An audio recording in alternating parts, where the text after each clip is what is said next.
Dipersembahkan oleh Didukung oleh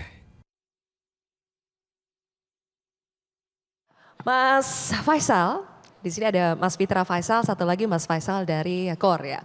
Mas Faisal, kalau berbicara soal bagaimana kita mendiagnosa dan menavigasi, seperti kata Pak Ferry, diagnosa dari KOR kondisi kita saat ini seperti apa dalam hal consumption dan bagaimana navigasi ke depan untuk membuat consumption kita biar lebih tumbuh pesat, itu apa yang harus dilakukan? Ya Mbak. Kalau tadi Mas Fitra mulainya dari yang filosofis, saya mulai dari empiris saja ya, biar beda gitu. Kalau lihat 1 tahun ke belakang, kaitannya dengan consumption, ini yang belum dibahas sebetulnya ada satu catatan PR, salah satu PR yang paling besar, yang belum bisa diselesaikan dengan baik selama 1 tahun ini, yaitu adalah job creation. Semua indikator kaitannya dengan penciptaan lapangan pekerjaan, itu melemah semuanya. Indeks kepercayaan ekonomi konsumen, lapangan pekerjaan itu yang paling pesimis ya. Jadi misalkan gini, kaitannya dengan penciptaan lapangan pekerjaan. Kenapa ada banyak masyarakat yang kerja di sektor UMKM informal, khususnya yang mikro, itu karena mereka sebagian, saya tidak mengatakan semuanya, sebagian terpaksa karena tidak ada lapangan pekerjaan formal yang tercipta cukup secara kuantitas. Bahkan sekarang yang banyak bekerja di sektor informal banyak yang bukan hanya pendidikannya rendah. Tapi kan banyak sarjana juga itu ternyata. Nah jadi satu, ini tidak lepas daripada strategi penciptaan lapangan pekerjaan secara nasional. Yang kedua, UMKM-nya sendiri. Nah mereka yang bekerja di UMKM, ya tadi ada yang karena tidak kebagian kue untuk lapangan kerja formal. Nah ada yang memang mereka memilih untuk di situ. Nah yang mereka memang memilih untuk di situ berarti itu yang tadi pekerjaannya Pak Maman. Tapi saya rasa juga bukan cuma pekerjaan Kementerian UMKM, tapi ini adalah lintas kementerian. Ya untuk memastikan bahwa mereka betul-betul diadres permasalahannya. Nah sejak COVID sampai sekarang permasalahan UMKM yang paling besar itu kan sebetulnya selain pembiayaan itu adalah market, pasar. Nah jadi bagaimana memastikan market untuk UMKM itu? Ini kaitannya dengan konsumsi. Nah kalau saya ingin membedah konsumsinya itu bahwa kalau kita tadi mau berbicara konsumsi rumah tangga sebagai pendorong pertumbuhan ekonomi yang paling besar kuenya. Nah 81% lebih dari konsumsi rumah tangga itu disumbangkan oleh kelas menengah 38%-nya. Lalu calon kelas menengah 43%. Jadi sebetulnya calon kelas menengah lebih besar. Kalau diartikan tuh apa? Calon kelas menengah itu dalam kategori BPS itu yang dia spendingnya per bulan per orang dari 860.000 sampai 2 juta per bulan per orang. Itu calon kelas menengah. Itu banyak sekali kontribusinya sampai 43% terhadap total konsumsi kita. Nah itu kaitannya nanti dengan pasar UMKM ya. Yang kedua tadi kelas menengah yang dia spendingnya dari 2 juta sampai hampir 10 juta. Itu kontribusinya nomor 2 38%. Kalau digabungkan berarti artinya konsumsi kita itu bergantung pada masyarakat yang spending per bulan per kapitanya itu adalah dari 860.000 sampai 10 juta. 81%. Kalau dia turun maka akan kena sektor produksi ya. Nah Bapak Ibu sekalian, kita sudah memasuki sesi-sesi akhir. Oleh karena itu saya ingin memberikan kesempatan kepada masing-masing narasumber saya di sini untuk menyampaikan closing statement. Jadi kunci supaya kita bisa meningkatkan konsumsi untuk bisa mendorong pertumbuhan ekonomi mencapai 8% itu apa? Saya mulai dari Mas Faisal, kemudian Mas Fitra dan selanjutnya terakhir Pak Maman. Silakan Mas Faisal dulu. 1 menit ya Pak. Saya rasa dari sisi konsep, dari sisi program sudah ada banyak perbaikan. Satu kunci yang harus dijalankan untuk meningkatkan impact tadi adalah fokus pada outcome-nya. Jadi konkret apa yang dirasakan oleh beneficiaries itu. Bukan dari sudut pandang si pengambil kebijakan gitu.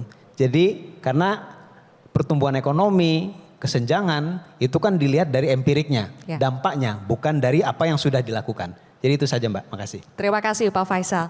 Kemudian Mas Fitra? Ya tadi sebenarnya yang disampaikan oleh Bu Sinta saya ingin meresonansi aja bahwa Memang ada industri, tetapi kita juga butuh sumber daya manusia. Ya, oleh karenanya makanya di Asta Cita yang nomor 3 dan nomor 4 membuka lapangan pekerjaan, tetapi harus yang nomor 4-nya investasi di sumber daya manusia.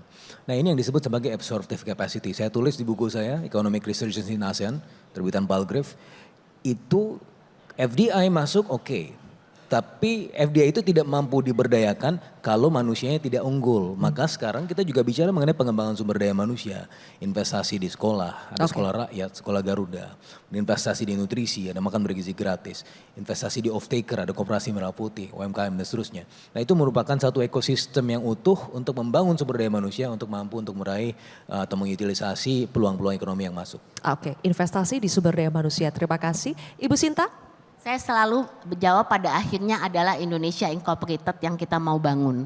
Karena pada akhirnya ini kita semua mau punya satu visi bersama, tapi bagaimana eksekusinya itu bisa sampai ke sana. Oleh karenanya kami dari pelaku usaha selalu mengharapkan bahwa kami juga adalah pemilik pemegang saham dari Indonesia. Oleh karenanya kami juga memberikan kontribusi melalui masukan-masukan apa yang sudah jalan dan tidak jalan. Karena ini adalah kunci. Pada akhirnya satu policy yang baik, kalaupun eksekusinya tidak bisa jalan, tidak akan ada manfaatnya. Jadi pada akhirnya saya rasa kita harus bersama-sama supaya jelas bahwa ini adalah Indonesia Incorporated yang kita coba bangun. Terima kasih Ibu Sinta.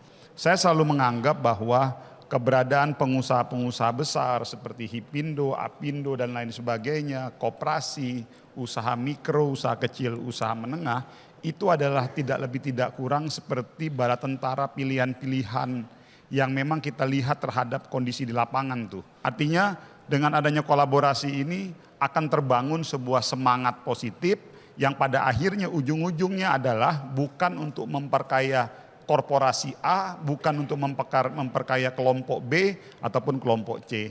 Tapi semua itu betul-betul untuk mendorong pertumbuhan dan perkembangan peningkatan kesejahteraan masyarakat kita di Indonesia. Jadi titik tekannya adalah kolaborasi. Kolaborasi. Baik, kita berikan tepuk tangan kepada Menteri UMKM. Terima kasih Bapak Ibu sekalian, izinkan saya menyampaikan beberapa key takeaways yang bisa kita bawa pulang bersama dari sesi kita pada hari ini. Tadi Mas Faisal menekankan soal fokus pada outcome, apakah dampaknya betul-betul bisa dirasakan oleh masyarakat dari semua kebijakan yang sudah diambil oleh pemerintah. Kemudian juga bagaimana Mas Fitra menekankan investasilah juga pada sumber daya manusia, itu tidak boleh dilupakan. Ibu Sinta, Indonesia Incorporated, bagaimana eksekusi juga harus dijalankan dengan maksimal supaya dampaknya terasa. Dari Pak Ferry, bagaimana arah perekonomian kita sekarang sudah sangat terlihat berpihak kepada rakyat melalui Koperasi Merah Putih yang bisa menghadirkan efek multiplier atau multiplier efek. Dan terakhir adalah bagaimana kita menekankan kolaborasi di setiap langkah kita. Oleh karena itu Bapak Ibu sekalian, dengan komitmen yang kuat, strategi yang mantap, kita harapkan bahwa kolaborasi harmonis juga bisa terjalin supaya konsumsi kita tumbuh pesat, perekonomian Indonesia maju melesat. Saya Zilvia Iskandar pamit undur diri, terima kasih. Saya kembalikan lagi kepada rekan Gadis Bianca. Baik, terima kasih rekan Zilvia Iskandar. Sekali lagi kami ucapkan terima kasih untuk moderator Zilvia Iskandar dan juga para panelis. Untuk sesi ini, Bapak Maman Abdurrahman, Menteri UMKM Republik Indonesia, Menteri Koperasi Republik Indonesia, Bapak Ferry Juliantono, Ketua Umum Apindo, Ibu Sinta W. Kamdani, Economist of Presidential Communications Officer, Bapak Fitra Faisal Hastiadi, dan juga Ekonom Senior Core Indonesia, Bapak M. Faisal. Terima kasih sekali lagi Bapak Ibu, bisa kembali ke tempat duduk yang telah disediakan.